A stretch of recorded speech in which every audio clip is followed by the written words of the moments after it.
Halo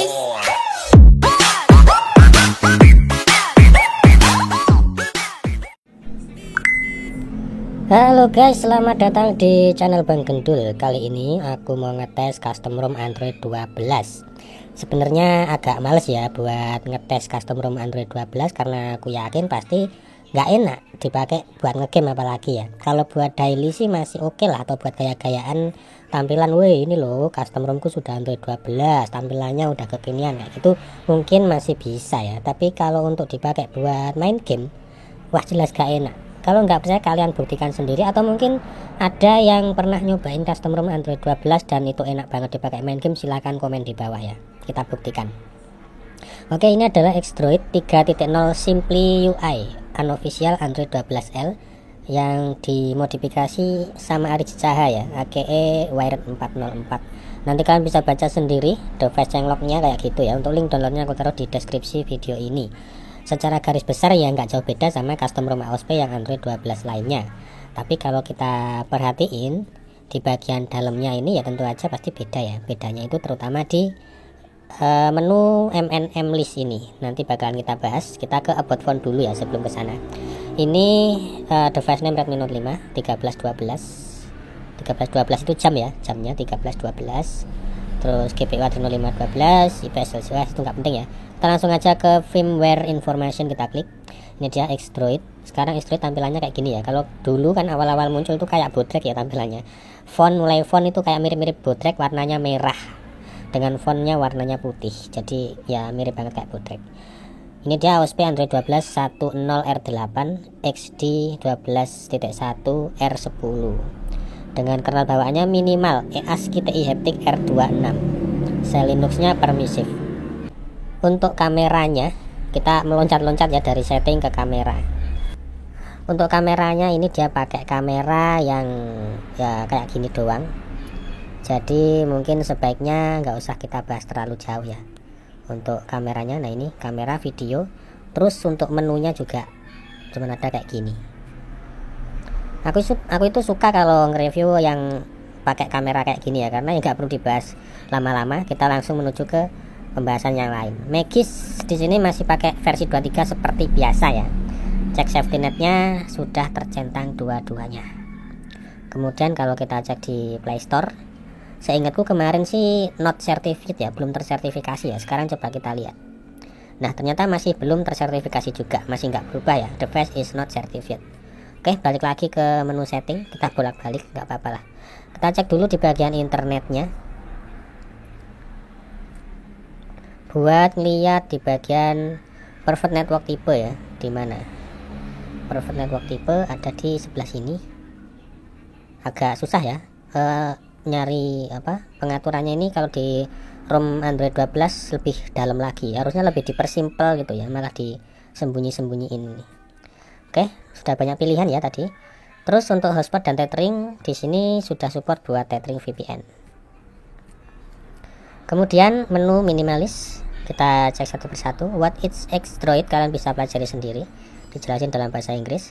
About Xdroid kita bisa klik. Ini dia orang-orang yang terlibat di custom ROM ini ya. Terus untuk sistem interfaces kayak gini. Ada Monet Engine tapi aku nggak mudeng ini buat apa. Terus tampilan jam kita bisa atur di bagian sini. Untuk bagian ini aku rasakan pasti sudah pada ngerti ya. Ya aku tunjukin aja apa yang ada di sini ya. Quick setting tampilan kayak gini. Terus gestur, kalian bisa ubah untuk gesturnya pakai tombol. Terus kemudian invert navigation bar layout ada di bagian sini ya. Lengkap nih guys. Kemudian ada tombol, kemudian ada lock screen, ripple effect itu apa ya, nggak ngerti aku. Terus ke bawahnya ada kayak gini. Terakhir ada miscellaneous, ada enable advanced restart. Jadi kalau kita klik tombol restart, nah ini ada advanced ya, jadi ada banyak pilihan mau ke sistem, recovery, bootloader, atau sistem UI. Kemudian ada haptic feedback dan sebagainya. Ini bisa di unlock juga ya, hacker FPS buat main game. Padahal dipakai main game juga nggak enak-enak banget, harus diganti kernelnya kayaknya. Terus ada unlimited photo storage ya. Ini ada beberapa yang nanyain soal ini ya. Ini sudah ada, ini ada menunya ini, unlimited photo storage buat nyimpen di penyimpanan Android ya, penyimpanan Google. Kemudian di bawahnya untuk display ini juga standar, nggak ada yang aneh menurutku. Kemudian di bagian baterai ini pun menunya juga standar biasa aja. Untuk penggunaan baterainya ini menurutku lumayan lah, standar lah, nggak boros-boros banget. Kemudian untuk sound paling bawah nggak ada sound enhancer, karena untuk sound enhancer nanti ada di tempat lain ya guys, nanti aku tunjukin. Terus ada notifikasi, untuk notifikasi kayak gini.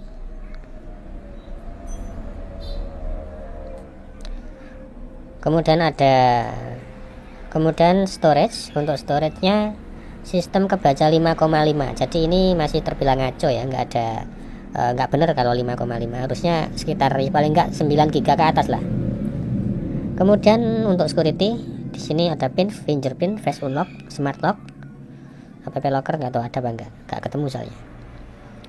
Terus untuk yang terakhir paling bawah ada order. Nah ini dia. Order ini kayak menu sistem ya kalau di custom ROM yang lain. Untuk bahasanya kita cek dulu.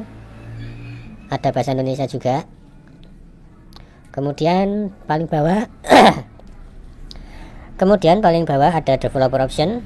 Nah ini untuk memorinya average 2.9 GB ya. Jadi kira-kira ini mungkin kesisa sekitar 1,7 1,8 lah mungkin ya. Kita cek dulu. Wah itu malah 1,3, turun 1,2 sekarang, 1,3 lagi. Ternyata jauh dari harapan ya. Untuk RAM 3 GB sebaiknya nggak usah nyobain custom ROM ini guys. Kemudian yang paling bawah itu ada device setting. Nah device setting ini kayak semacam WirePad atau Xiaomi Pad ya, tapi dalam mode minimalis, karena untuk sound enhancer ada di sebelah sini. Kemudian ada ambient display, ada color kalibrasi, ada FPS info, kemudian clear speaker. Itu udah mentok, nggak ada lagi yang lainnya. Kemudian untuk quick setting dia kayak gini, ada perekam layar yang sekarang lagi aku pakai, tapi untuk perekam layar ini dia nggak bisa nunjukin touch apa yang kita sentuh ya, jadi pilihannya cuma satu gitu aja. Untuk yang lain ada FPS info,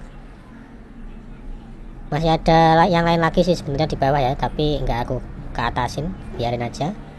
Kita cek untuk hidupin hotspot sama wifi secara berbarengan, dan tentu aja masih bisa aktif bareng ya. Terus untuk recent aplikasi menunya kayak gini. Nah itu dia untuk recent aplikasi, nggak bisa kita kunci ya aplikasinya, cuman ada pilihan copy, share sama save. Kemudian kalau untuk nelpon apakah bisa dipakai buat ngerekam, kita tes dulu guys.